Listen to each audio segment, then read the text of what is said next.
he's not actually on. So I'll go ahead and get us started.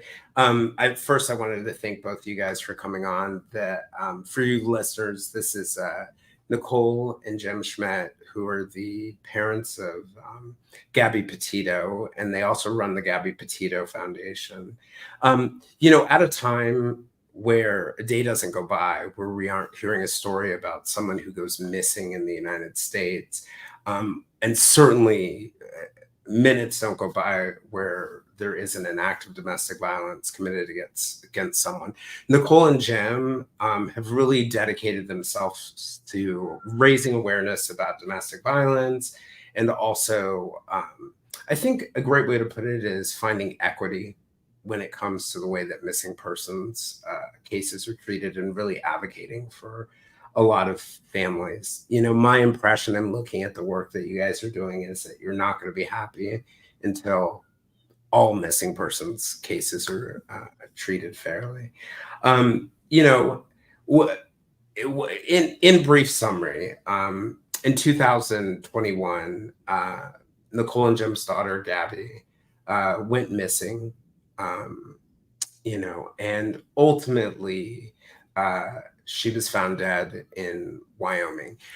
This is a case that most of you guys are familiar with, that you've heard about, and a very tragic and sad story. And I think a lot of times when all of us are going through grief, it's really easy to get insular and not really find a way for something good to come out of it. And so both to you, Nichole and Jim, and just saying it generally, I appreciate the fact that you guys are doing it. I know it takes a lot of strength in moments like this, and I know there are probably also good rewards to bringing something good out of this. I had the chance to meet TJ, your son, at Con, and have a real lovely conversation with him, and I'm looking forward to talking to you guys today. And I just wanted to thank you again for giving me your time, and I really appreciate it. Thank you for having us. Thanks for having us. Absolutely. I wanted to go ahead and just sort of open up by asking you guys a little bit about sort of like what it was like as parents. When you first found out that Gabby was missing, because I, as someone who I either have 2 or 3 boys, depending on how you count it. It's the worst nightmare, right? Like when they get to the point where they can navigate the world for themselves as teenagers, and they go out, and I remember those fears, right? Like what is potentially going to happen to them, and then it doesn't happen, and you worry less. What was it like for you guys when you first realized that she was missing? Exactly how you described it. It is a nightmare. It's and there's a lot of parents that are struggling and going through that as we speak, because we do see it every day, and they are so scared. But you kind of work through that fear, and you do whatever it is you need to do to find your child, because that's what's important. And you will go to the end of the earth. And I think that's exactly what we were doing at the time. Yeah, you just stay focused on them and trying to find them. The worry never changes. I don't think, I think now for us, it's even more elevated than ever with our other children. But when you get that phone call, or when it finally it happens, they report them officially missing. You just have to stay focused on doing what you can for them, because it's your child, and trying to do everything to find them. Yeah, I think in the moment, you kind of like, you're in another world. Your brain is just hyper focused on doing whatever it is you can. So you're looking at all the information, you're sifting through, all the news stories, whatever you can do to find your kid. You don't feel it like at the time. You just feel focused. You feel scared and you feel tense, but hyper focused and very vigilant on getting that kid home. Yep. Yeah, yeah. You know, it's really interesting that you mentioned the part about like you'll do anything. You know, I've talked with people who have had a missing child, and I really believe they would spend their last dime. They would do the shirt off their back, give up their car, and you're right. They're very hyper focused in the moment, and then I've seen as the situation comes to resolution, whether that child is found or you know, it gets long enough uh, that you know they're missing for long enough that there's sort of a breather or a break, or you find out something really sad happened with them, that there's this moment where sort of like all the emotions come rushing in and flooding in, and you start feeling all those things you didn't. Do you guys go through something like that? Um, Trying to think back because, obviously we went through the grief process when they found her. I cannot even imagine a parent, and I've spoke to some parents that are going through this right now, never finding them, just Right. not finding them. That's probably, I would think, worse. I Yeah. think we're grateful that we got to bring Gabby home, and I guess for me, I kind of hit the ground running with I was so angry, but so full of like this need to do something to help and to change things that I just kept moving. But um, I can imagine that people fall into depression and it's differently, and that's okay. Whatever grieving they have to do is what they have to do. But for me, I had to just do something to help because Gabby's story was so big. Is that how the and I think I mean you're making a really I think an astute point is one of the things that I've learned over the years is like there may be some wrong things to do when it comes to grief, but like in terms of how we grieve, there's no like one path um for any of us. You know, there's probably some people in their grieving, they probably could never do something like what you guys are doing, becoming advocates, and there's nothing wrong with that, and that's That's okay. okay. That's okay. Mhm. Um, and you know, but there's some people who really do get some true value out of it. Um, and you know, I was going to ask you just a little bit about Gabby. I know that it can be difficult to talk about some of these things, but I'm curious what you can tell me about, you know, I had read a bunch of things about her where people had talked about her being vibrant and creative and free spirited and caring a lot about people. And, you know, I'd read about her saving up to doing her traveling, like working extra hours. I don't know how true any of it is really, but working extra hours to travel. And I was just going to ask you guys if you could share briefly a little bit about what she was like and whether she was looking forward to the future in that time of her life. Yeah, I think you described her in that question. So Mhm. very, very free spirited, and of course, I think that like she found her niche when she started the YouTube channel and she Mhm. edited her first video. It was just fantastic. So we were just really proud of her, and she had this like outlook. Finally, like she found something that she loved so much. Because she was such a free spirit, I think she was on that search, that you got to Mhm. find yourself, and she was getting there. Yeah. But yeah, we were proud of her. We were excited for her, and she was just loving seeing all those beautiful places in our country. She was really starting to grow as a person. It was really, you watching your kids grow up through life, from little kids and, all the different stages. And then when they become an adult and they go off on their own and you kind of have a little bit less control over them and you're always worried in that sense. But when you start to see them like adulting, Yeah. Mhm. she was always very super focused when there was something that she really wanted to do and she was really passionate about. Like when she was on it, she was on it, and there was like no stopping her. There was, She, yeah, she, fearless. She was fearless. yeah, she Mhm. just, and that's, Yeah. Look, because you don't run into it's not every kid who wants to do that kind of traveling or wants to have that independence. Or heck, they're not every child who is a young adult. Not all of them want to work. Yeah. You know, some of Yeah. that just stuck out to me. And we were talking about this before. You can never tell as an outsider what reality is, right? Like even the best news media coverage is never really going to capture who and what a person is like. But there did seem, and I know we have this tendency to say like every victim lit up the room, but she certainly seemed to be a somewhat unique person. And I'll ask you, did you get, Jim, to your point that you were making about like her becoming independent, you guys having a little control, were you guys feeling a sense of pride in her at that point that like she was? Yeah, absolutely. It's like, to go off on her own and to have the courage to do a lot of the things that she was doing. Those are things that people aspire to do, one day when they retire, hopefully, if you make it to that age and you're healthy enough to do it. Yeah. She was like, you know what, I'm going to do it now. I'm able to do it. And we were like, wow, like that's amazing. Go for it. I know. I'm like, I want to do that, but I have to work. Right. Well, so it's very funny. If you've ever been out to dinner with me, I do this really crazy thing. So you have the 3 courses of your meal or whatever at a restaurant. I will always eat the dessert first.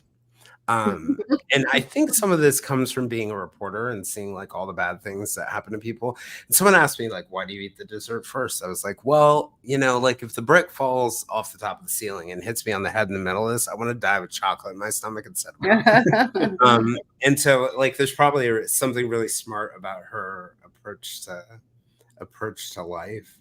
I was gonna just sort of like transition into just some of my observations about how I first got exposed to the case. It was a few days after, it started getting news media attention. And I remember seeing the video. I can remember exactly, it was the old place that I lived in. I can remember, I had CNN or whatever it was on mute on my computer. And, it was very clear in looking at the video of Gabby interacting with the police in Utah that this was a very sort of like anxious and uncomfortable person in this particular moment. Like all these yellow flags and red flags were going off. And I didn't even know what it was about. I hadn't even read the ticker part that she was missing. But I remember thinking to myself, whatever's going on here does not feel very safe. And then later in the day, I looked at it and I listened to it. And one of the things that sort of struck me was that I think if people were having a background in mental health, if people were more aware of some of the, whether it's law enforcement or it's the lady in the grocery store or it's whoever's witnessing something, if people are more aware of some of the signs of and ways people behave when they're being controlled or they're being abused, I think we'd all be better off. So I was just curious, without you sort of commenting specifically on that situation, are there things that you guys think that, whether it's law enforcement or just, the person in the grocery store or whoever, can learn to help sort of identify and help in those situations? Absolutely. I think domestic violence affects everyone, right?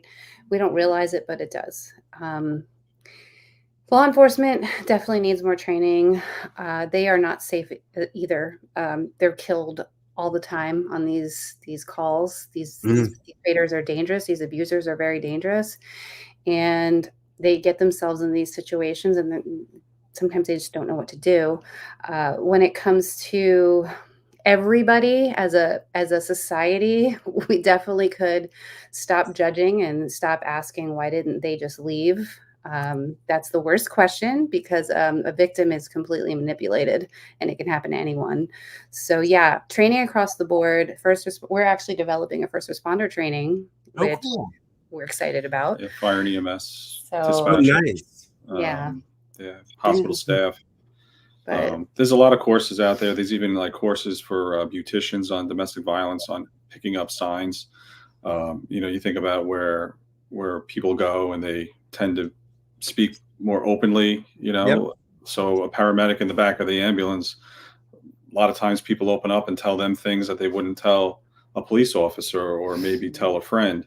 Same thing with like a beautician, people sit down and sometimes they just start talking or they're able to recognize certain things.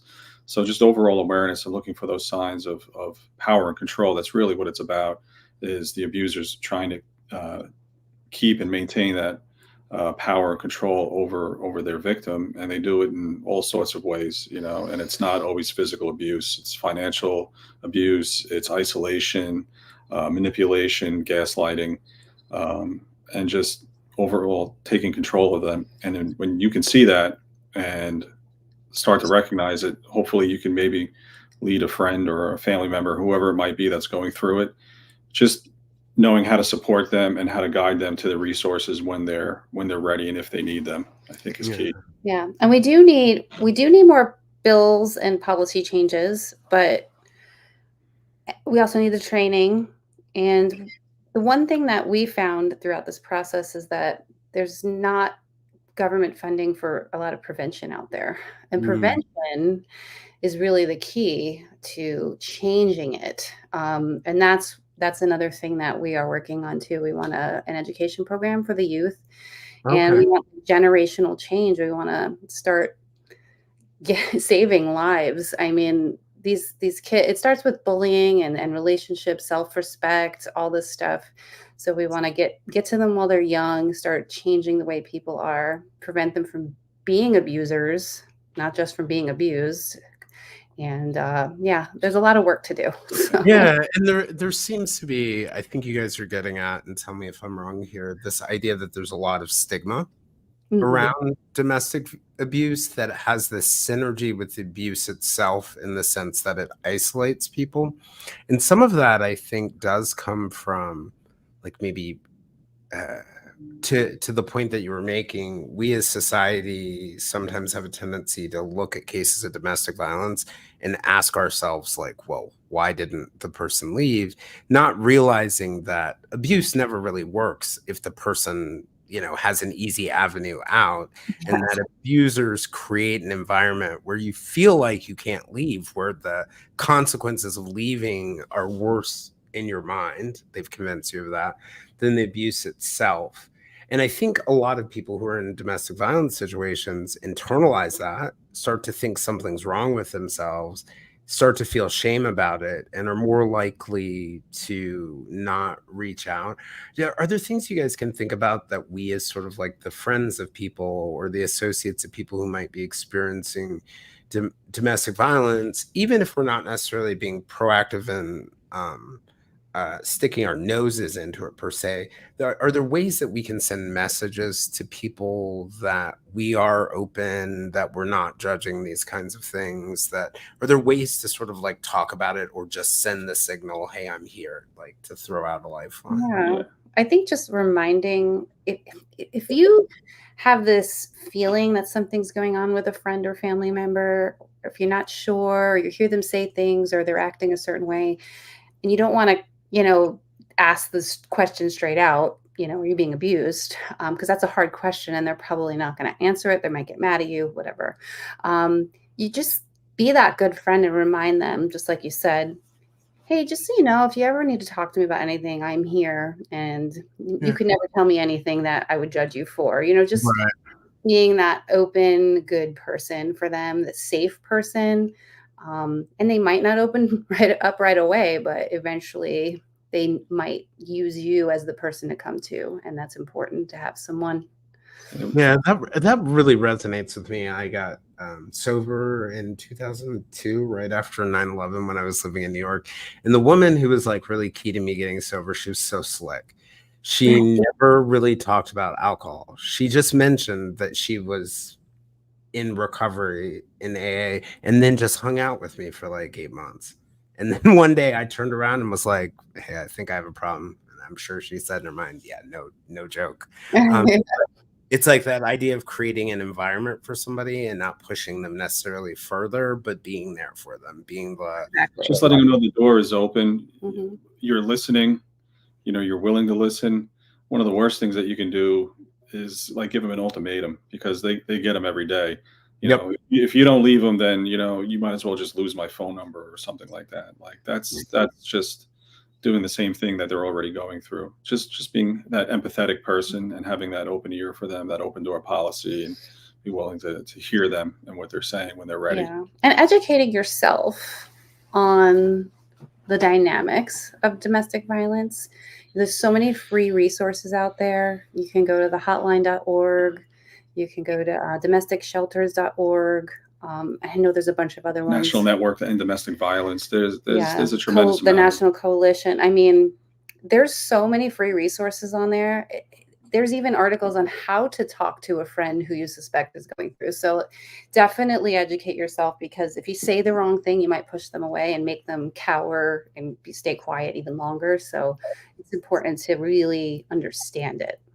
Yeah. You guys had made the point earlier that, and I can't remember whether it was while we were recording or we were talking beforehand, that, you know, the prospect of, you know, your daughter being missing and never being found was a really, really sort of frightening one. And I had Bruce Maitland on earlier this year, whose daughter Brianna in 2004 disappeared in Vermont and still hasn't been found. And that really, you know, that, and he's also sort of devoted himself to his nonprofit private investigations for the missing, which provides private investigators at no charge to families. And, you know, I also had a man on earlier this year named Monte Franck. He's a member of the Mille Lacs Band of the Ojibwe and in Minnesota, and his daughter had gone missing several times from the age of 16. And he worked as a EMT, so he was plugged into the law enforcement community in the way that a lot of natives aren't. There were times where she was being sex trafficked, and they would find pictures of her on places like Backpage. There were times where they had nothing on the radar screen. And, you know, he came on and he talked. Eventually, she ended up being murdered after she had started to get her life back together by her boyfriend in 2021. So around the same time, and it's such a shame. And, you know, one of the things that we were talking about is like the number of natives that are missing is astronomical as a percentage of the population compared to other groups. And he had mentioned, you know, we were talking about how those cases don't get as much attention. And I know that's not the only demographic. And he's certainly not bitter about the response, but he really had difficult time even being plugged into the law enforcement community, getting their attention and getting media attention in the case. And, you know, I'm curious from your perspective, like, you know, what made the difference in Gabby's case, and what do you think we can do to bring for some of these other cases the attention that they need? And I know that was like one heck of a question. No, that's not it. No, we've been asked it before. You know, when we first heard the term missing white woman syndrome, it was slightly like, oh my God, what does that mean? You know, what are you saying? My daughter was like, you know, more important than everybody else? Well, yes, because society, you know, saw this blonde-haired, beautiful girl, white girl, and put her up all over the place. And I always call her the perfect victim, you know, because she looks good. She had a video out, you know, she had all this social media. It was like just this storm of sellable content for the media. Pre-made, right? Actually, a term, Joe, Gabby's biological dad, he had said he was like, you know, waiting to go on for an interview, and he wasn't supposed to hear what they were saying. And somebody in the newsroom had actually said, wow, this is a sellable story. You Wow. know, Yeah. to be a parent to hear that, you're like, wow, like really. Yeah. And Yeah, It's but weird. to be honest, obviously, okay, not every missing person's going to have tons of photos like Gabby did. Not every missing person's on social media like she was. Not everybody has a YouTube video out. Not everybody had body cam footage from Moab. You know, like this, there was definitely a scenario that was a little bit more with Gabby, but a missing person to us is Gabby. It's a missing person, and we Yeah. care about every single one. I don't care if there's somebody that has a drug history. I don't care if they Mental health mental health issues. issues or from a demographic that may be looked at as, nobody cares about them, they're homeless, whatever. They're still missing. Somebody They're still people. loves them. They're still people. Even if they don't have family that's looking for them, they're missing. And there Somebody. yeah, because for you to be missing inherently, somebody is out Somebody's there looking for you. Yes, for you. And there was just exactly. something recently where there was a girl listed as a runaway, and the local police department did very little to put information out there. There was really nothing out there on Mhm. social media pages. And this is just very recently. And 5 days later, she was found missing.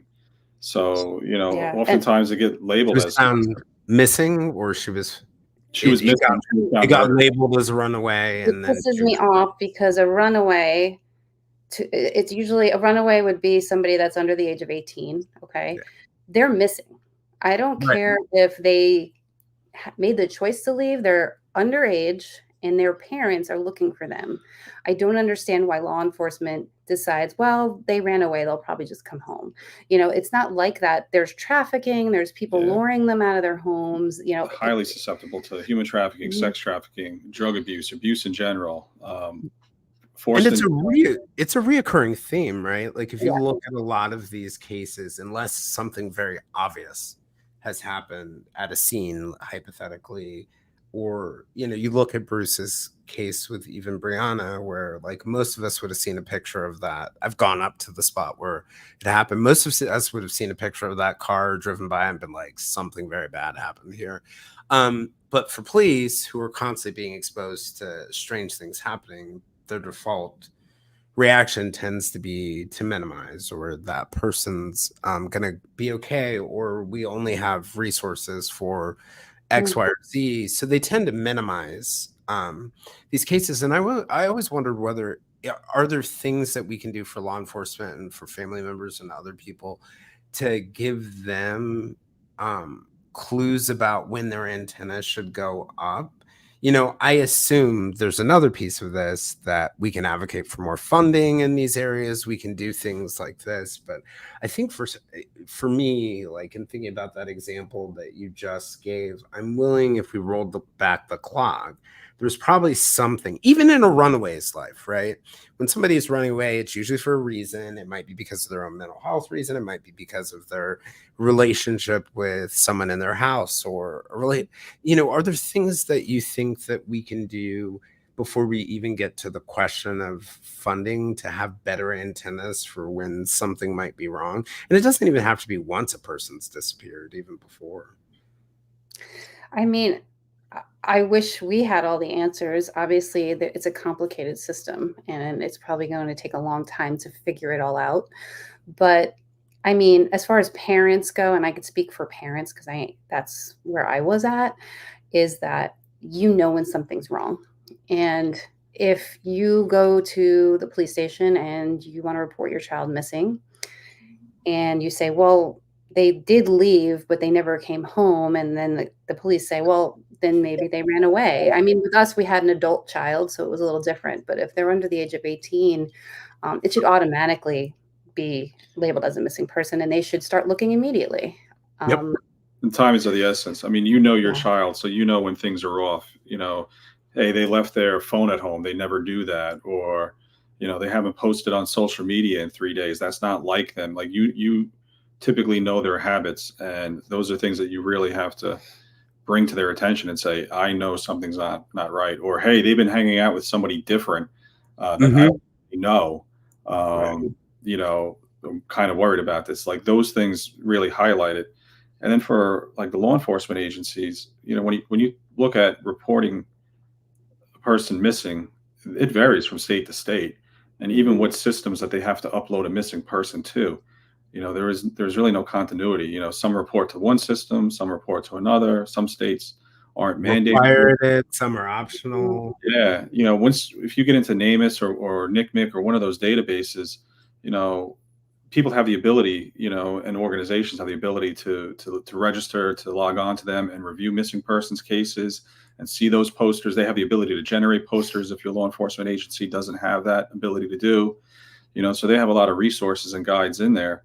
And, it's just, if you don't have the power to do it yourself, look at those agencies that can help you. And utilize social media, utilize the public, because we see how powerful it is now. And although it can be negative, it can also be very helpful. The Aware Foundation just had one of their posters was seen by a hotel clerk, and noticed the guy had the young girl with him, and they caught him because the person called because they recognized the poster. So it's really important to use social media, and you never know. NCMEC, which is National Center for Missing and Exploited Children, they have a partnership with Walmart. If you go into a Walmart, they have an entire wall of missing children. There's a Walmart probably almost in every county in this country. So, there are resources to get the word out. Well, one of the things that that you guys had just mentioned before that really caught my attention, and I'll definitely come back. When you were talking about the idea of like, your child or your other loved one, and let's say the example, they haven't posted on social media in 3 days. Like, for some people, that's not weird, right? Like, okay, I post once a week or twice a week, whoever I am. Some people post several times a day. Is there an element to this where, whether it's social media or they call their grandma every Sunday or whatever it is, where those of us who are sort of around families who are going through this in the initial stages need to sort of like find a way to sort of like defer to your expertise on the person and sort of ask you in a more open-ended way, instead of sort of like having, our list of questions, like, what about this feels very abnormal to you, or maybe a prioritization or triage system like that. Yeah, everybody has like the normal things that they do. Everybody has kind of like a habit or something they do regularly, especially younger kids are on social media all day long, typically. So if they're not sending out Snapchats for the last 8 hours, which they normally do, their friends are going to know there's something wrong, So getting to ask all the close friends, close family, like, about this person's habits and what they normally do, and something's changed, is really important. I was very impressed in the town that I live in. There was a kid in our high school. He disappeared for like maybe 4 hours. It was no big deal, but like his parents, other people's parents rallied really quickly, and we're like all running around God's creation, checking out different places that he was at. And I remember talking to the local deputy police chief, and I really believe this is true based on the way that I've seen coverage. And they're a smaller department, but what he said to me was, "Oh, every time we hear," they don't like to use the word runaway, but he's like, "Every time we have a missing person case, we treat it like it's a murder, or that it is a murder that we're gonna prevent." And I thought that was really a great way to think about it. Like, treat it like the worst possible thing is happening right now until you get the evidence that it's not, as opposed to treating it as like, we're gonna treat this just like a garden variety case until we get evidence that there is a problem, because we know, the first 24 hours, 12 hours, 48 hours are really, domestic violence tends to escalate, right? Or some of the behaviors of these controlling people, tend to escalate. Do you think could that be a mindset shift that people could take? That sounds amazing. Actually, I always say people should put themselves in the family shoes. What if it was your daughter? What if it was your wife? What if it was, your mother or father or your sister or brother, whoever you want to say it is? How would you want law enforcement to react to that? Put yourself in their shoes. So yeah, that's a wonderful mindset, treating it as if it's the worst case scenario and going for it immediately, because with missing persons, it is a time crunch. So Yep. Yeah, there's a very sort of like narrow window there. And so one of the things that I was really impressed by in reading about the work that you guys have been doing, and it was the idea that, and I imagine it was very hard for you guys to hear the phrase missing white woman syndrome, like it, because for you, it's just your child. It's just your child, and you didn't ask for any of this attention, and you didn't ask for all of us to be in your Right. life. Um, you know, to hear phrases like that, but I think I've been really impressed by your dedication to helping Black families, Native families, people of all sorts of like demographics and different groups get attention for their cases. And I actually have um, a guest who is coming on, or the episode will come out soon.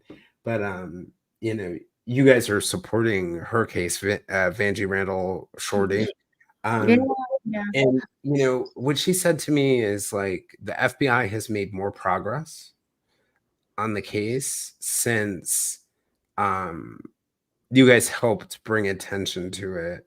And I've heard that like more than once, where the ball will move forward, or cases that are like 20 years old will get attention Mhm. because, you know, so I was really impressed. Why did you guys decide to put a focus on that? Because you certainly, I mean, you didn't need to do any of this. Like, I think we would have all understood if you just stepped away from, well, I definitely would have understood if you stepped away from this and focused on your grief. Tell me a little bit about how you got there. Well, I mean, honestly, it is a way for us to kind of channel our energy in a positive way. You know, everybody, a lot of people we never will probably ever meet across the world, you know, came forward and were doing what they can to try to help find Gabby or get information. And there's no way we could ever individually pay all of those people back. You know, there's no way. But you know, through our social media, through the channels that we were using to help find Gabby, after everything started to settle down, we started receiving a tremendous amount of messages from people saying that how her story touched them and how it helped them, how they got out of an abusive situation or they recognized certain things. And we saw it as a way to use our grief and Gabby's story to potentially help others, you know, bringing the awareness. And then even when it came to missing persons, you know, we started doing the data and the research and looking into things, and you see the huge disparities, um, Mm, different ethnicities, and even on our own social media pages where, you know, a child will get shared, you know, 350 times, and you know there'll be 400 comments on it, and then you'll see maybe a person of color I actually had, I don't remember not get who it shared as was, much. like a year ago. I shared somebody, I believe it was, I don't know, it was a man. I don't remember if it was a white man, a black, I don't remember, but mhm, I remember somebody commented, "Why are you sharing this person like as if they didn't care about them?" And it was just mm, Like, like, you should, only worry about kids or something like that. And I was like, I didn't respond. I'm not going to respond to it. Like, obviously, that's a person who just doesn't understand, and then they're uneducated. I'm not going to respond to that. I'm just going to keep sharing and do what I'm doing. But so that's somebody's son, that's somebody's brother, and I'm going to share them. And I don't care if they're 80 years old. I don't care if mhm. they're, it doesn't matter. yeah. They're Well, missing. and it's interesting that you know, I think we all, you know, and there's gender disparities too, and missing person cases. There's the Mhm. racial elements. There's that perfect storm piece of it. But one of the things that's really struck me is like, if I stand in a room with most people, I don't know, just most people within my orbit, and I ask, like, do you care about, you know, cases that involve men, African Americans? I will hear a speech from everyone in the room about how it it matters to them. But you know, one of the things that I know from the podcasting world is that many of the podcasters in true crime space, if they do a case on, let's say, missing and murdered indigenous women, their numbers will drop. And the ones who really care just say, I don't care. Let the numbers drop, right? I'm going to do this anyway. Or I had Kristen Middleton from Orthram, the Yeah. Oh, laboratory. we're friends with on- Kristen. Yes. Oh, cool. Oh, nice. Oh, nice. Yes, she's an amazing person. I had her on recently, and we were looking at their DNA Solves website where they do the crowdfunding for different Mhm. cases, and you could like literally take cases of like Native and Black people, and you could see like barely any donations were there. So it kind of like, I don't want to say it disturbed me in some way, because it made me think like there's this world around me where I hear everybody saying that they care about these things. But when I look at the dollars, or I look at the downloads, Mhm. or I look at the like the evidence isn't really there. What do you think people can do beyond sort of like words? I think Take action. I actions, mean, actions, and I see it on our pages. I share everybody, and I've looked, and they don't get as many shares. Yeah. It's children and women, and then males, and then Black males or LGBTQ people and transgender. It's like they just swipe. They just like keep scrolling. I don't know. I don't know what it is. yeah, I would say only recently, like I've been paying a lot more attention to it, like just on my own Facebook feed, where it's probably because I'm tuned into an algorithm, but I'm just seeing people sharing missing person stories, and I'm seeing Mhm. them share a lot of different people that don't necessarily look like them, and it's actually nice to see, at least Yeah. in that element, that they're sharing it, and you're seeing it, starting to Yeah, come it's to more people in prominence. our But that's a lot of circle. people in our circle, Yeah, and it's we're just hoping that it grows from just there. keep going. All we can do is keep going and hope that people pay more attention and keep sharing and listening, and it just spreads out from there. That's really the only Yeah, thing we could do. and oftentimes you see the disparities. Like I said, a young white girl will go missing, and there'll be this vibrant young person, blah blah, went missing this age, and then you'll see a person of different racial ethnicity, and it'll be, well, this person has been known to have drug issues. Like, it's the Mhm. very first thing that they focus on, instead of focusing on the human being Hmm. elements, like this person is missing, and it happens often, and it's pretty disparaging to see that. And it's almost like people are looking for the perfect victim, because I don't think it just like, I don't think a white woman is instantly the perfect victim, because I've seen it in cases where like the moment somebody mentions, oh, that person may have recreationally used drugs, they go down. It's like we're looking for this perfect narrative, and it's almost okay. It's almost like not about finding the person, and it's really about having this perfect story, which Yeah, I feel like, exactly. Yeah, yeah. Exactly. We don't want to find the drug abuser. The media doesn't really want to push that narrative. We want to find the young girl that had this beautiful life ahead of her, and it's a story. yeah, And that's why we work with a lot of organizations that are trying to stop sensationalizing stories, and like you're doing a fantastic job yeah. interviewing people that may have been through tragedy, but trying to spread the awareness rather than just talk about the story itself and how And the crazy it was. Yeah. information that should be shared should be pertinent into trying to Yeah. find them, like the description of what they look like, Mhm. the tattoos, clothing, places they are known to frequent and hang out, things like that. Like, and then if there are other elements to it that maybe this person, if found, could say potentially be dangerous. Maybe they have mental health issues where they Mhm. sometimes become violent or something like that. Like, that's important to know, but more importantly, like, That doesn't mean don't look for them. don't look. So That that's like, yes, it just means absolutely, be right? cautious. Like they don't fit that. They don't necessarily fit that narrative. And I don't know whether this is true, so tell me if it's not true. But like one of the things about Gabby's case that I had read was that several, and there's like great debate about which numbers, several other missing people were found in the search for her. Yeah. And I don't know what the demographics. I know there was one Asian woman, and I think there was another minority. I don't know the demographics of all the people, but was that was that a strange feeling? Because for me, when I read it, I was like, "This is really weird." It Like, was weird because it wasn't just like in the area, let's say, where they were looking for her. It was all over the country. Like there was an uptick in people caring about finding people all of a sudden.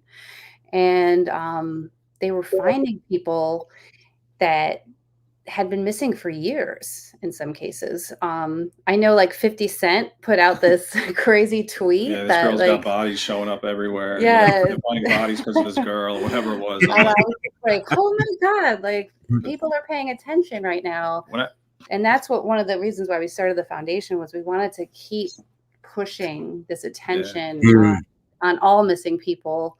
And I think it's gotten better. If I know before I didn't pay attention really, and I think a lot more people are paying attention now. I don't know how Gabby's story kind of shifted things a little bit. I know there's a whole Twitter community out there that's like, we just developed this community because of Gabby, and it's like hundreds of people, some maybe Oh, thousands. wow. They're all like dedicated to finding missing people. So, Oh, that's awesome. and the thing too with that is, I didn't mean to interrupt you, would be Oh, it's okay. right after Gabby, there was down here in Florida, there was a girl that had gone missing, and she was eventually found murdered, and people like turned out in like droves, like looking for her, like searching the ground. And it got to the point where the local sheriff was kind of like, hey, we appreciate it, but we need you to kind of step Like, back So off, people. Right. that's something, especially if you're dealing with a potential crime scene. So Yeah. like be actively looking, but not interfering. yeah, But that's actually the yeah. way. Wouldn't you want it to be that way, where like instead of the sheriff is having to like yell and scream to get people to come out, he's like, okay, I need you guys. Yeah, to I mean, Absolutely. absolutely. Yeah. I think it was like, As a family member of the person missing, you want the attention and you want everybody with eyes out there. But at the same time, you have to respect law enforcement. Remember, sometimes they don't share everything because they're doing their job behind the scenes. they may know more than they're actually saying for a reason. I see a lot of families have struggled with that. They want to go on social media and say, oh, they're not telling us anything, and they want to get people angry. But behind the scenes, they're actually solving the case. So we have to just kind of find that balanced relationship. They trust you. If you trust them and you trust each other, there's a good relationship there. So. And I've definitely seen that in cases that I've covered where a search starts off as a like, what happened? And then somewhere along the way, law enforcement gets a pretty good idea of what happened. And what the search then really becomes about is finding the person, finding their body. It's not like law enforcement's going to announce, by the way, we got a pretty good idea of what happened here, and we're going to try and nail these people. And we're now moving into the phase of they're going to do their thing and do it the same way. So just sort of like being conscientious of what they're doing and what they're asking for. One of the things, I've looked at a lot of the research on sort of like disparities based on gender, race, other socioeconomic factors. And, when it comes to things like media coverage or even law enforcement coverage, I don't know if we talked about this when it comes to missing persons or murders, but, my former career, I was a reporter. And I was a reporter in DC, Baltimore, New York. That's where I sort of like touched on crime. I was in other places too. In Baltimore, we used to call murders or missing person cases, and this came from the cops bouncing baby red balls when they when there was political influence where it was like the perfect victim. And what the cops meant was it was a red ball of fire that would consume your entire career and destroy you if you did not address it. And I think people don't like, and I remember this one time being in New York, and it was like middle of the night in Brooklyn, and we were at a crime scene. And I'm not disparaging these detectives because I think their heart is in the right place. They just become jaded, and the department rewards them for certain kinds of cases and doesn't. And I remember somebody using this phrase. It was like, we were at a crime scene, and this was a murder. And a woman had been murdered, and the detective said NI8, or no, not N8, NHI. And I was like, what are you talking about? What does NHI mean? And he said, no humans involved. And I was like, man, that is not cool. And he was like, look, this case is going to get no resources. It's going to get no attention. No one in leadership is going to care. I'm going to get dinged for making an effort to solve it. And I just think to myself, like, it's crazy that we're living in a world where we could look at a missing person and a law enforcement officer, and I remember the detective, like, he was a very caring person, could say or think something like that because of the perverse incentives, the perverse political incentives. And I'm wondering to some extent, like, whether you guys are sort of stepping into that breach, a space where the media and political implications don't matter, and where you can sort of like make a difference. And I just wanted to ask you guys what your thoughts are on that. mean, Because yeah.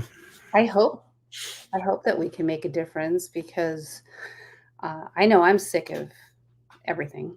So like literally I'm sick of, I see these stories and I'm like, again.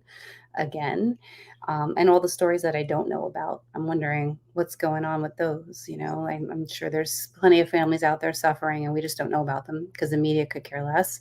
I don't know. That was a hefty question. I don't even know if I answered it. It was. And to me, you kind of summed it up with, you knew the detective, he was a good, caring person. Mm-hmm. To me, it sounds like maybe he was kind of beat up by the process overhead. Yep. And they deal with, especially in busy places like that, all the places you mentioned, those there's no shortage of crime and violent crime, unfortunately. And those guys and girls deal with it day in and day out. And they're very strong people for having to do that. But I'm sure that they get to a point where they do get frustrated and they know there's just not going to be putting any resources into it. And I know they probably go home at night and lose some sleep over it. But they're kind of, lack of a better term, handcuffed with certain things. And it's unfortunate. So maybe organizations like us and others that are similar to us, maybe we can step in, through some of the connections that we've met. You mentioned Othram before.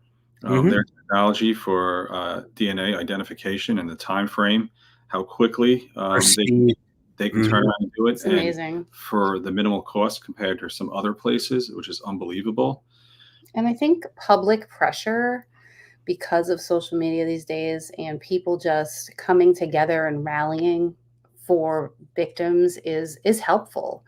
I know that the FBI called us because Gabby was everywhere, and the FBI actually came to us and were like, "Hey, it's you made me think something really interesting." And now that it's years later, I can admit this.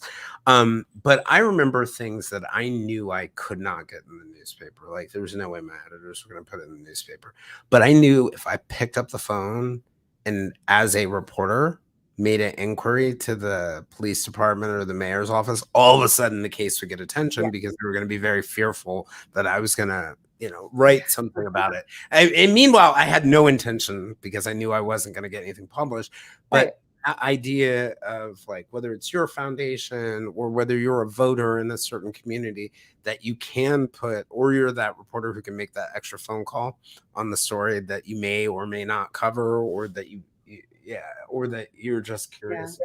And those areas too have, a lot of times they have community, meetings and stuff with law enforcement where they're going over these things. That's the time where you say, hey, they found a missing person that was murdered in our neighborhood. Like, what's going on? Like, start putting the pressure there locally. You don't get the answers from there, kick it up to, the next level of government, in your neighborhood. What's going on? Do we have to be worried here? Like, are we in danger just here? That story with that young lady who took her life, unfortunately, and she was being bullied. This is a very recent story. She was being bullied, and the parents of the bullies are suing the mom and silenced her. So all these moms, all these people are coming out and saying, well, she can't speak right now, but we could speak for her. We can speak for her. Yes. Right? It's incredible, like what community can do when you fight for one another. So that's what's important, especially like if something's in your actual community, to go out and put pressure on the police and say, look, we care and we want you to do something. We pay our taxes. We want you to help. So it's important to rally. Yeah. What do you think? So, that's like a great example to me of what sort of like any of us could do, that we could put pressure, support on things. When I was talking to Kristen Middleton earlier this week about Othram, one of the things, I don't know if we said this when we were talking on the episode or when we were talking privately, I think it was privately. I was like, give me a bunch of cases that aren't getting attention.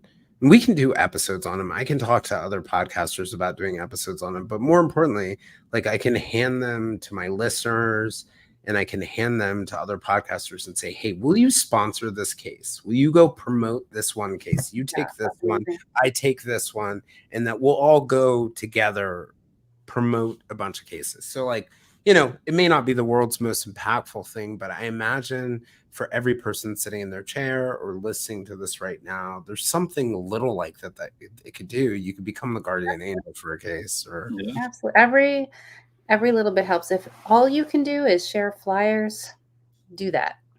You know, do your diligence a little bit. Spend a couple of seconds just making sure that person wasn't found. Share the flyer. It does work. People have been found because of that.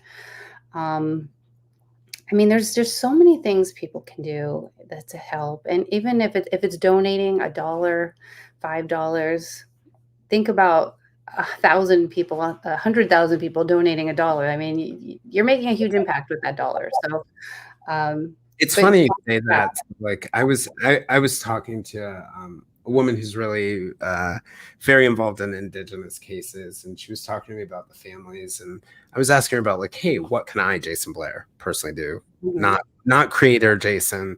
What can I do? And you know, she made the point that you had made in the beginning, like people will spend every cent, and she was like, you could send a $5 gas card because these people will use every bit of it. Like you can send $10, $15. You can, and she said, you can send a note of encouragement, like those letters that you guys got from people who said that they were willing to walk away. And she's like, you don't understand how much energy and strength that will give people, even like non-monetary, non-political, just like love, if that makes sense. Yeah, no, it's even just the letters that people thanked us or thanked us for sharing Gabby, or, you know, seeing Gabby, and those letters fueled the fire for us to keep going because we know that it works. We know it's helping people. So of course we're going to keep moving forward. So it doesn't have to be money. It doesn't have to be, you know, sponsorships or fancy things for the foundation. Our encouragement is a fuel to the fire that we want to keep moving. If they're having a rally in the area where you live, or having, you know, a walk or something like that in support, go and support them. Go stand alongside them. Yeah.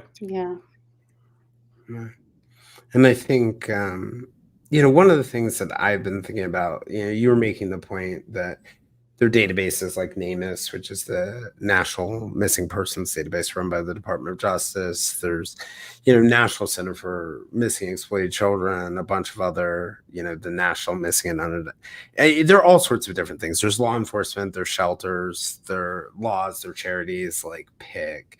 I think, and you guys hit on this when we were talking about the beginning, there are a lot of misconceptions both about missing person cases and domestic violence. You made the very obvious example of, you know, like assuming, you know, why didn't this person run away from the abuser, which enhances the stigma, which makes it harder. If there were any things about missing persons cases or domestic violence situations, any sort of myths that you could resolve or sort of counter for people, is there anything that comes to mind for you, like you wish other people just saw something more realistically? Well, I think one myth out there with missing persons is you have to wait a certain amount of time before you have to report them. Like some people, oh, you have to wait 24 hours. You have to wait 48 hours or 72 hours. That's not true. You know your loved one more than anybody else, and you know when something's not right. So the moment you realize that something isn't right, start the process of getting them reported. Because we said it earlier, time is of the essence. That's one thing that's out there that I'm not sure where that came from, but yeah. And I know we touched on it before about, you know, stop asking why didn't they just leave, but you know, there's this really weird misconception that people have that victims want to be in these abusive relationships. There was surveys done, and it's so strange to me to think that I would believe that someone enjoys, like wants to be there. Like people don't understand that they're brainwashed and they're manipulated to stay, and they're in this codependent situation now. Just like when We're somebody, often put in literal situations where the costs are too high, whether it's physical or financial yes, Yeah. yeah, they're violence. threatened. I mean, I or they think have a that dog and they don't want to, there's so many reasons. children, whatever. I mean, I think that statistic in that survey was something like 46 or 48% of people who were surveyed believe that the victim didn't leave because they secretly want to be abused. Whoa! Wow! I'm like, Yeah, that was the way it was worded. and I yeah. was like, I almost fell out of my chair when I read that. And I'm like, Wow! you can honestly say that if that was your mother or your sister or your daughter in that situation, that they secretly want that. That was like mind blowing to me that was even like a thought in anybody's mind.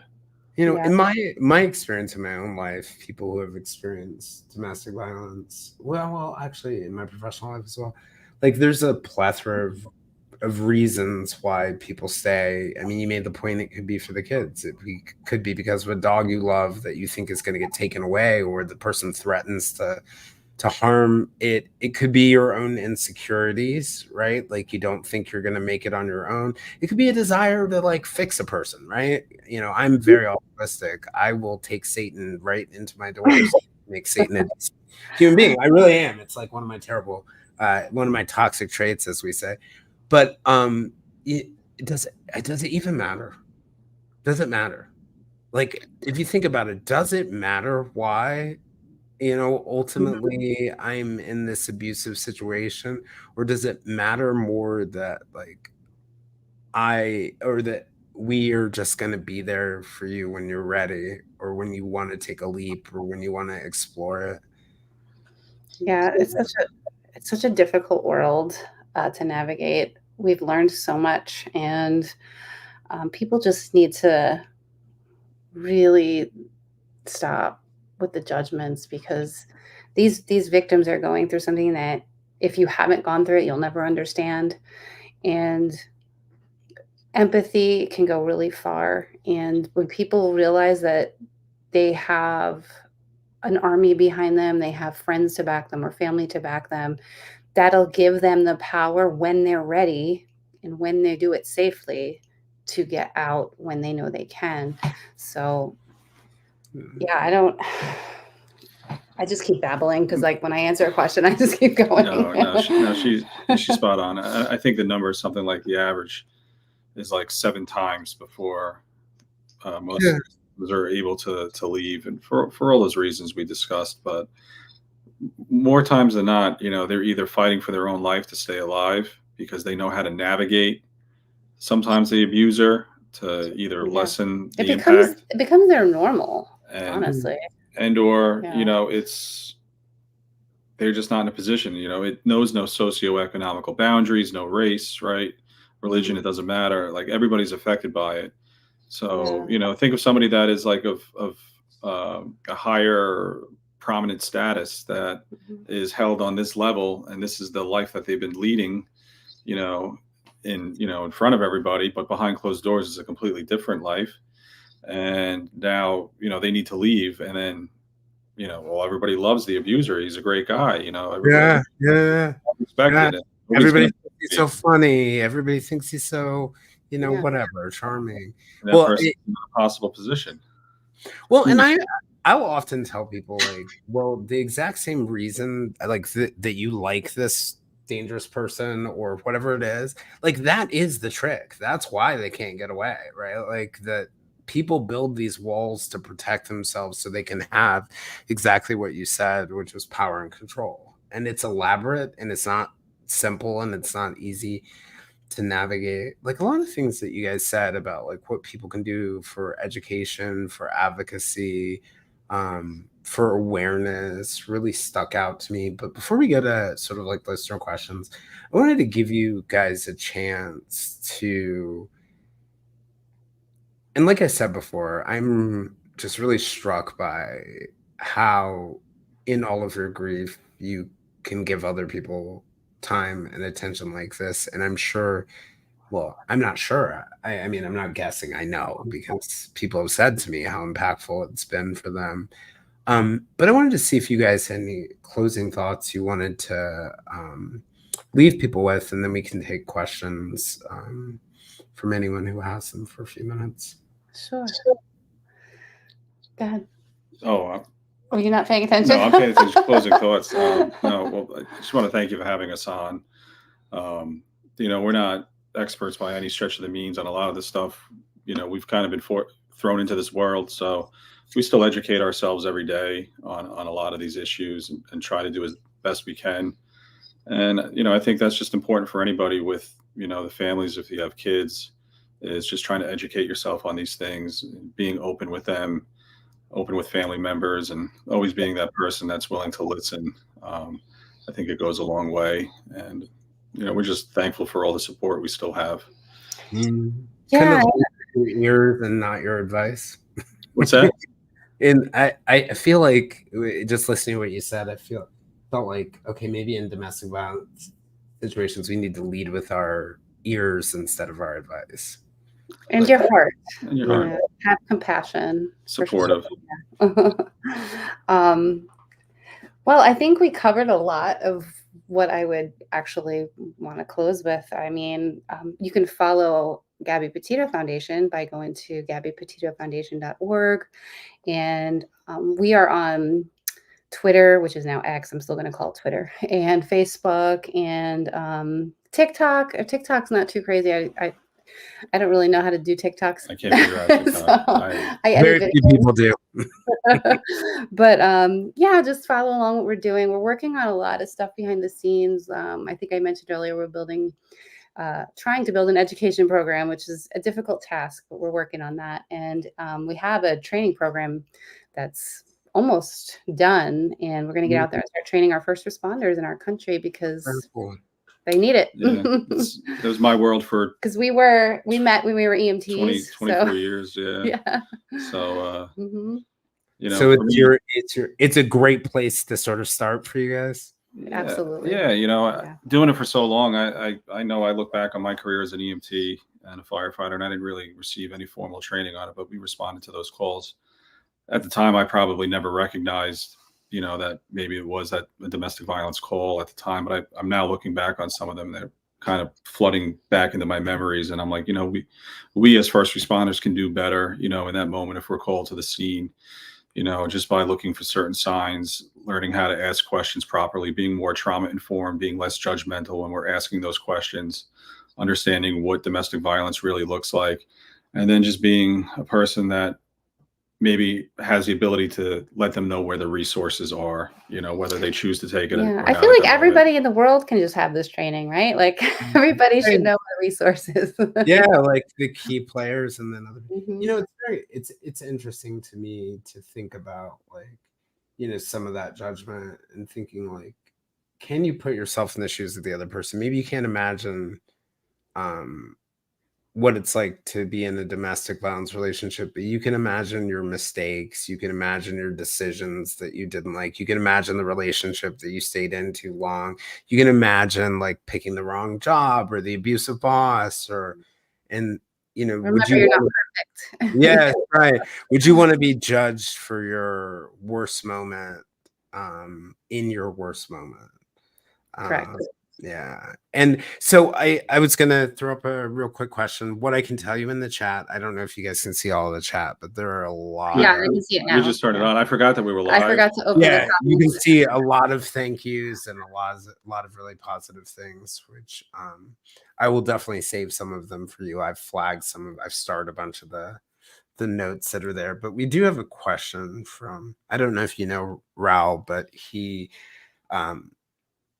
is known as Catch Lisk on X and in other spaces, and he has a missing persons map related to Long Island. So, you guys have probably. So his question is: do you see the ethical advocacy space? And Raul, I wish I knew what that was. Enhancing and becoming more impactful. I actually do. I feel that the narrative's kind of shifting a little bit. I think there is.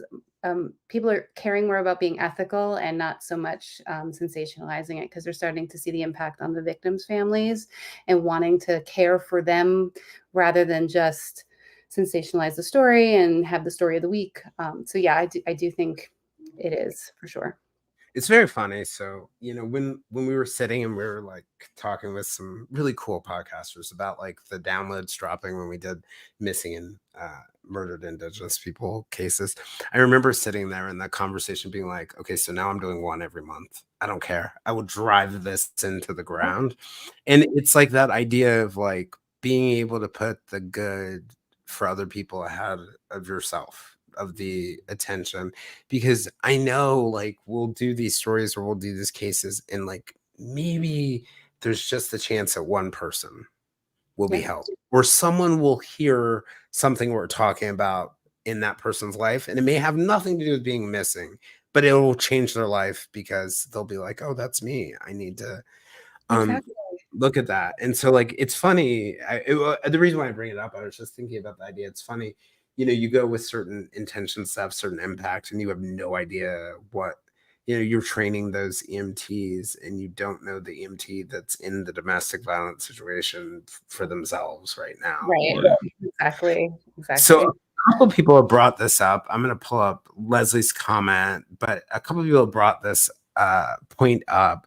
Will the training or the resource materials be accessible on your website or some version of them, or education materials? Because I imagine you're going to have different versions for different things. Yeah, we're Yeah. working on that version part. Yeah. So, well, I currently work down here in Florida for one of the largest fire department on the west coast of Florida. Okay. And I was able to get some domestic violence awareness training, non-lethal strangulation training for them. So that was 1,200 firefighters and paramedics here, as well as 100 ER physicians and nurses.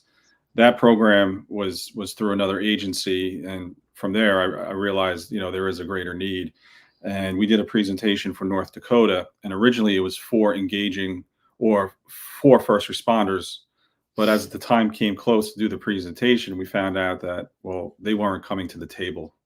They couldn't get their fire and EMS personnel to come. Advocates. Yeah. So I had to rewrite my training program, and it was written for social workers, advocates, DV organizations on what the fire service world looks like, who we are as people, And how we can connect and with how we them. can connect with them, Yeah. how we can bring them to the table. Now I'm refocusing on going back and finishing up that program. So right now I'm kind of doing it, well, we're kind of doing it, going out to these organizations either virtually or in person. My goal is once I can get it certified for like continuing education credits or something along those lines, opening it up and allowing it to be accessible for other people to use. We really want to get into the big like EMS conferences, the fire department conferences, maybe eventually the sheriffs. I don't know if they're gonna ever let us in, but But just yeah, I mean, eventually we'd love to get that stuff up there. The stuff, the program that they want to do for the schools is really in its infancy. October we have a workshop with some school officials, some people from the like online virtual space, some advocates, kind of all coming together, putting our heads together and kind of coming up with a good program that we feel will work in the schools, that will be free of charge to them. that schools will allow That will in the allow, schools. which kind of varies from state to state, depending on the climate of the state that you're in. Yeah, That's another that's right. thing, In a particular moment, right, lately. Yeah, and people Is can advocate too. Like if we introduce a program and we want to in your school, in your community, maybe tell the school, like as a parent, I want this program in my school, like because they'll just say no right off the bat Yeah. typically. So You tell the guys. school, no, I want this. The kids need this. We want this program. So It's Well, and understanding. maybe also another thing I was just thinking of, that we have all these people who are listening who have different expertise, whether it's like social work or education, or you mentioned the sheriff's example, that, and you get this, like you need to have a hook, the first person who will give you the chance, and maybe people can leverage some of their relationships to support the work or to get you in the door, or like maybe they'll let me do it at my school in my classroom, and maybe that will then spread to the whole school, and then that'll spread to the school district or whatever. I mean, if you have interest in the program right now, just email us at info at GabbyPetitoFoundation.org. I know it's long and obnoxious, but that's how you can get a hold of us now. But we will have more information on that. And I think eventually, once the program is finished, we're going to put items up on the website that will be kind of training tools that you could maybe use until you could get us to come in or have a virtual with us. Unless you want to do that right off the bat, but info at GabbyPetitoFoundation.org right now, if you have any questions or interest in having us come and talk to you, whoever. Okay, so I'm not going to take much more of your time, but for everybody else, I wanted to just say, for those of you who care about these topics, you can support the Gabby Petito Foundation by going, and I'll say it again, to GabbyPetitoFoundation.org. You can check out the work, the resources that they have available now, the stuff that will be coming online soon. You also have an opportunity to donate, which will help them develop some of the prevention, education, and training programs, as well as advocate for missing persons. The foundation's goal is to really be a global force for change, and you can be a part of that change. We can all be a part of that. And, one of the phrases Nichole used with me was that it's a way we can do much better together. And I think that's almost always the truth. So I want to go ahead and close with that and thank you guys again. I appreciate it. And I look forward to a continued partnership and being able to support you guys in any way that we can. So absolutely. Thank you so much for having us. Yeah, and thank you everybody that joined to listen. We appreciate you all. Absolutely. Thank you so much, everybody. And I'll send you guys all the comments for the warm and fuzzies that people left. Okay. Yeah, definitely reach out to us too. So, all right, guys, I'm going to steal them for a little bit, but you guys have fun and thank you for coming. I appreciate it. Thank you. Bye.